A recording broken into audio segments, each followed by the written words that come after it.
este vídeo te vamos a hablar de una de las etapas más activas y productivas de la narrativa española. Se trata de la novela en la parte central del siglo XX. La novela desde 1939 hasta 1970. No te lo puedes perder.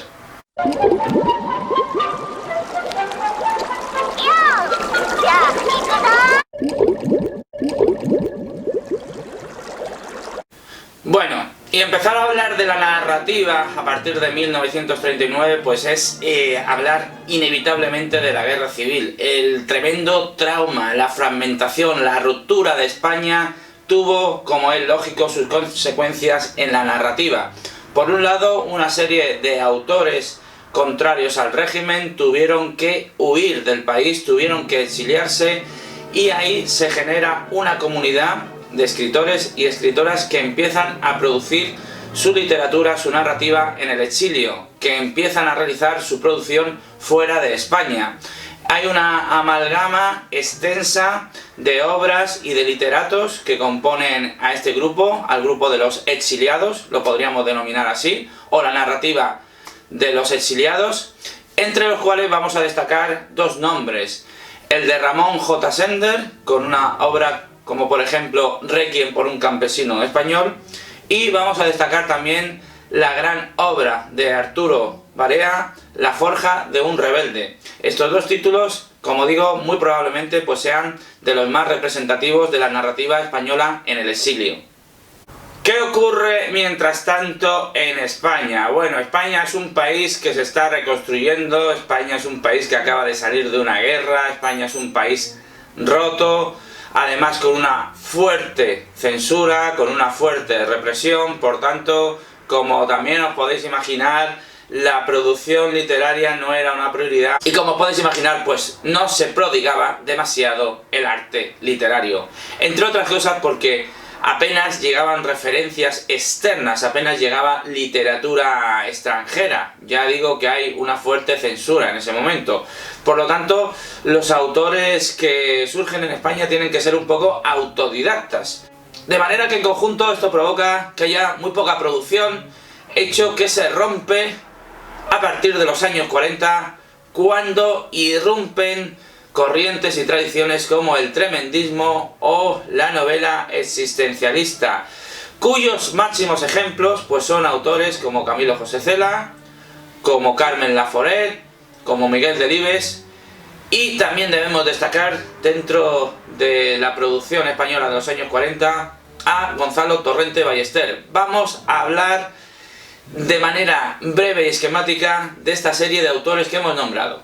Camilo José Cela inaugura en el año 1942 la corriente tremendista con su obra La familia de Pascual Duarte, que no es ni más ni menos que el diario en primera persona de un criminal, de un asesino de la España rural de posguerra.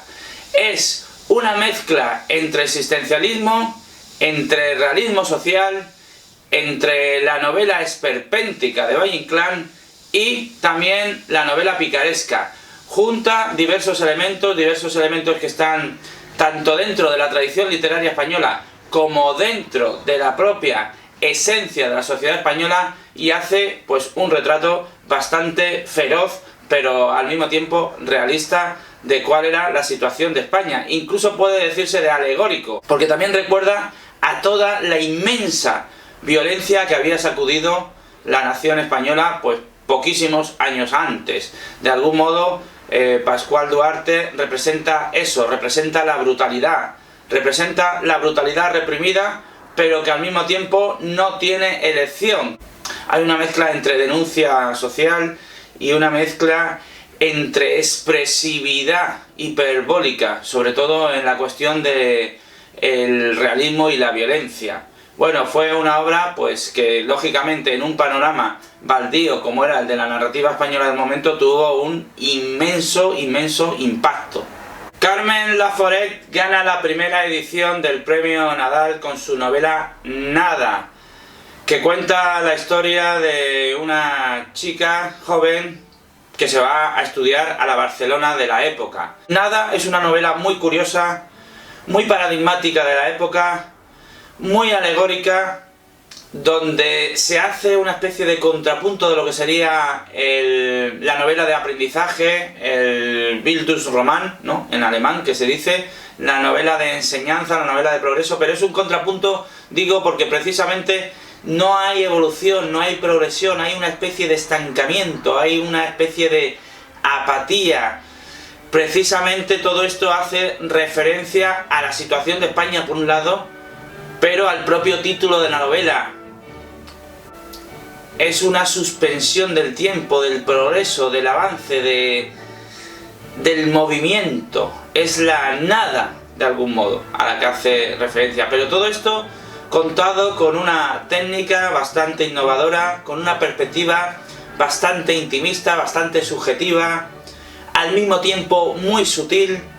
Eso hizo que su autora pues obtuviera una grandísima popularidad en muy poco tiempo. Aunque siguió escribiendo, curiosamente, Carmen Laforet de algún modo no consiguió superar el impacto y el éxito que tuvo esta primera novela. Y como digo, aunque publicó algunas otras, ninguna tuvo la trascendencia de su debut. Miguel Delibes obtiene en 1947 también el premio Nadal, en este caso con una obra mítica ya de la literatura española como es La sombra del ciprés es alargada, su debut literario. Es una novela de un tono bastante pesimista, de un tono bastante sombrío, está narrada en primera persona. Nos cuenta la evolución vital de un protagonista interno en primera persona, desde su infancia, en la cual pues se traslada a Ávila, a una Ávila que realmente no parece que esté protegida por las murallas, sino encerrada. Es una historia de oclusión, es una historia de opresión, es una historia muy melancólica, nos marca una infancia realmente desangelada, triste, desarropada. Luego, posteriormente, nos va mostrando la evolución y la madurez de este personaje. Hay momentos de luz, pero finalmente se acaba cerrando de nuevo con un tono muy hondo, muy pesimista y casi trágico sin llegar a serlo. Es una obra, en todo caso, pues de gran delicadeza, de gran finura estilística y no en vano, pues merece estar en el trono de la literatura española del siglo XX. Y el último gran autor de los años 40 que debemos mencionar pues es a Gonzalo Torrente Ballester, que llega en esta década a obtener cierta notoriedad gracias a su obra Javier Mariño.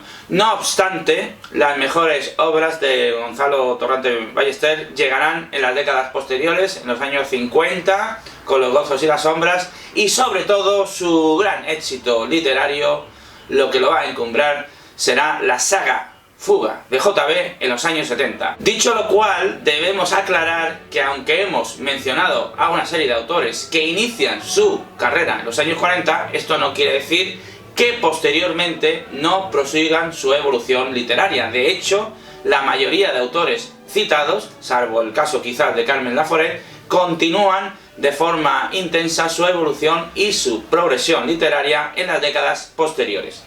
Bueno, llegamos a los años 50. Es relevante contar que en España ocurren una serie de hechos. Por ejemplo, que España ingresa en la ONU. España obtiene cierto reconocimiento internacional, nos referimos al Estado español, o lógicamente al régimen franquista. El régimen franquista obtiene cierta legitimidad internacional por el ingreso de España en la ONU, por el abandono de las cartillas de racionamiento, un hecho pues bastante simbólico, que de alguna manera dejaba atrás el estancamiento de los años de la autarquía. También hay un acercamiento diplomático a Estados Unidos muy relevante, esto es importante también. Y derivado de todo esto, un muy leve aperturismo y una muy leve relajación de las medidas de represión. Todo esto supone un muy duro varapalo para los españoles exiliados que todavía tenían esperanzas de que el régimen de Franco pudiera ser de algún modo derrocado. También supone un duro mazazo para aquellas personas que seguían viviendo en España, pero que igualmente eran contrarias al régimen de Franco, aunque evidentemente no pudieran decirlo. De manera que esto también pues impacta en la literatura de nuestro país, y es en esta década cuando surge un movimiento llamado Generación de los 50. Curiosamente, el mayor acontecimiento literario de España es una obra que no pertenece a esta generación de los 50, sino cuya autoría corresponde a Camilo José Cela. Estamos hablando de La Colmena, con una historia muy peculiar porque no fue editada originalmente en España, fue editada primero en Buenos Aires por la censura. Es muy curioso porque Cela era censor y al mismo tiempo pues sufrió la censura. Al cabo de unos años pues ya finalmente fue publicada en España, pero originalmente, como digo, es publicada en Buenos Aires. Y La Colmena es una obra donde técnicamente se nos muestra un panorama muy heterogéneo, un panorama coral de una serie de personajes que van y vienen, que se entrelazan y que únicamente en muchos momentos tienen como punto en común coincidir en una especie de bar o de café. Ese multiperspectivismo, ese amplio y variado punto de vista nos hace un retrato de la ciudad de Madrid en plena posguerra y por ende de la propia sociedad española, donde todos los miedos, donde todas las angustias, donde todo está al mismo tiempo que muy presente, muy soterrado. Es muy curioso porque La Colmena precisamente nos plasma esto, nos plasma la miseria, la represión, el miedo, pero al mismo tiempo nos plasma cómo todo eso no podía salir a la luz fácilmente. Está influenciada por otras grandes obras de la literatura universal, como por ejemplo el Manhattan Transfer de John Dos Passos, y es que no hay que olvidar que el carácter de censor de Cela le posibilitó acceder a grandes obras de la literatura universal que no se comercializaban en España, pero que sí pasaban por sus manos. Bueno, dicho esto, pasemos a hablar de la generación del 50. Antes de nada debemos decir que la generación del 50 no solo se produce en España en el género narrativo, sino que compete a todos los ámbitos. Tuvo especial relevancia, por ejemplo, en la lírica, en la poesía. ¿Y cómo podemos definir a la generación del 50? Bueno, pues como un grupo de escritores y escritoras que nacen en torno a la década de los 20, por tanto que sufrieron las peores consecuencias de la posguerra, que sus recuerdos están marcados precisamente por este hecho y que inician su producción literaria precisamente en este momento, en esta década. Siguen teniendo una fuerte preocupación social, pero al mismo tiempo empiezan a inclinarse por plantear estos problemas sociales de una forma un poco más simbólica y un poco más intimista, a diferencia de, por ejemplo, los narradores del exilio. Esto es debido también a que tienen un cierto mayor grado de academicismo y en parte también a que lógicamente viven en España y la censura pues sigue ejerciendo una fuerte presión. Otro rasgo que los une es que tienen fuertes vínculos entre ellos mismos, en algunos casos incluso se forman parejas. Entre los escritores que componen la nómina de la generación del 50, pues podemos mencionar a Ana María Matute, Carmen Martín Gaite, Rafael Sánchez Ferlosio, los hermanos Goytisolo, a Juan Manuel Caballero Bonal. Como digo, hay una amplia nómina de autores y autoras. Ya hemos hablado de una obra fundamental de la literatura española, como es La Colmena, de Camilo José Cela, y vamos a hablar de otra, de El Jarama, de Rafael Sánchez Ferlosio, publicada en 1955. El Jarama cuenta la historia de un grupo de jóvenes que quedan para hacer un picnic a las orillas del río Jarama, en Madrid, es decir, en medio de la naturaleza, donde ahí no ocurre prácticamente nada, hasta que llega el final, que rompe este patrón de forma abrupta, final que no voy a desvelar, lógicamente, por si alguien quiere leerse la novela y no hacer spoiler. El Jarama hay que interpretarla en clave alegórica. Ese inmovilismo, esa pasividad, ese letargo, esa inacción que ocurre durante la novela y que ocurre durante esa especie de excursión al Jarama no es ni más ni menos que una simbolización del estado de letargo de España en los años 50 durante la dictadura franquista. Ese bloque de hormigón que simbolizaba el régimen sometía a la sociedad española en una suerte de letargo, en una suerte de inacción, en una suerte de estado donde nada podía alterarse ni cambiar, y eso es lo que vemos de forma indirecta en el Haram. Bueno, pues con esto llegamos a los años 60.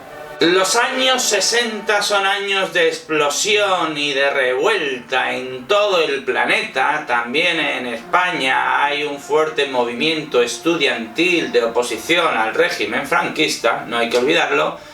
Y en novela, concretamente, tenemos un tsunami literario como es la irrupción de Tiempo de Silencio de Luis Martín Santos. Esta novela, que durante mucho tiempo fue lectura obligatoria de selectividad, supone la llegada, con todas las de la ley, de la experimentación, de la innovación técnica y formal en España. La trama se centra en un investigador del CSIC que tiene que conseguir unos ratones para unos experimentos científicos, unos ratones muy concretos, y para ello tiene que entrar en los arrabales de la ciudad. Estamos hablando de la España de finales de los años 40, principios de los 50. Se producen ahí una serie de hechos muy luctuosos. ¿Cuál es el sentido de la obra? El sentido de la obra es precisamente que la vida no tiene sentido, que estamos totalmente condicionados por hechos que nos son ajenos y de los cuales no tendremos control, y que en definitiva nos movemos como se mueven los ratones en un laberinto.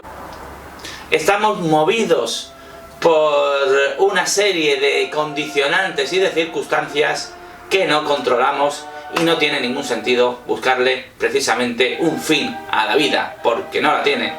Esto es el existencialismo más puro y más duro ya llegado a España de la mano de Luis Martín Santos. Eso por un lado, la parte discursiva.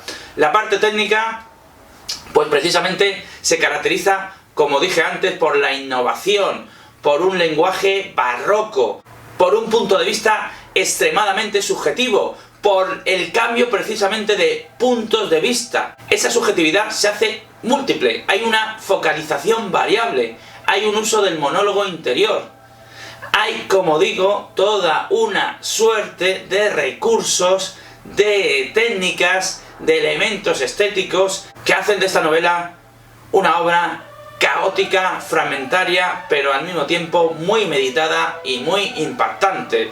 Tan impactante que, como digo, marcó la producción literaria en España a partir de ese momento y casi pues hasta la muerte de Franco, diría yo.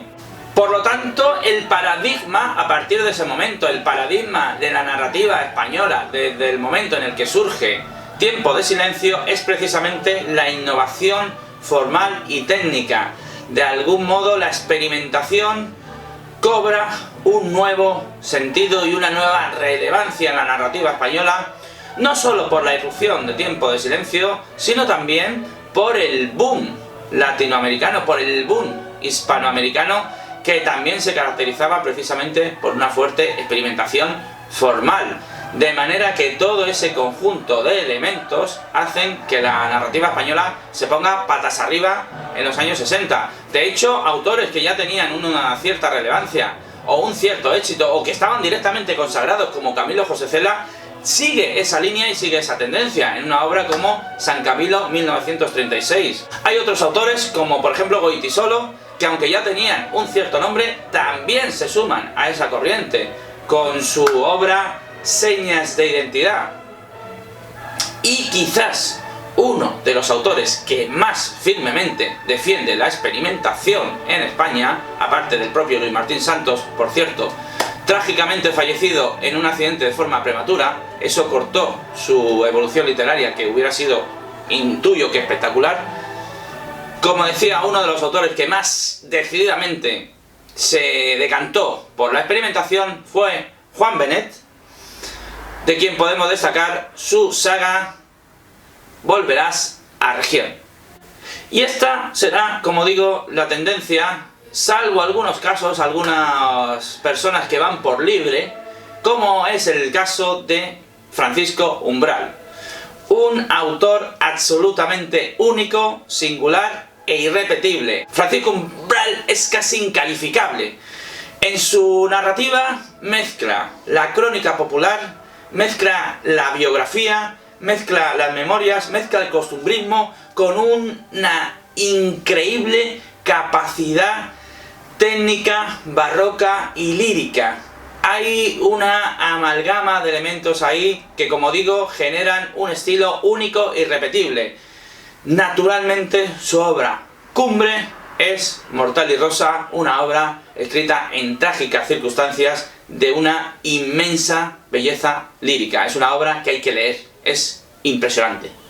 Y con esto llegaríamos a los años 70, y en los años 70 esa obsesión por la experimentación empieza a decaer, curiosamente también con la muerte de Franco, y se intenta volver hacia una literatura que sea un poquito más liviana y que mire también un poco la perspectiva del receptor, un poco la perspectiva del lector, que deje ciertas concesiones. Es el caso de, por ejemplo, Eduardo Mendoza.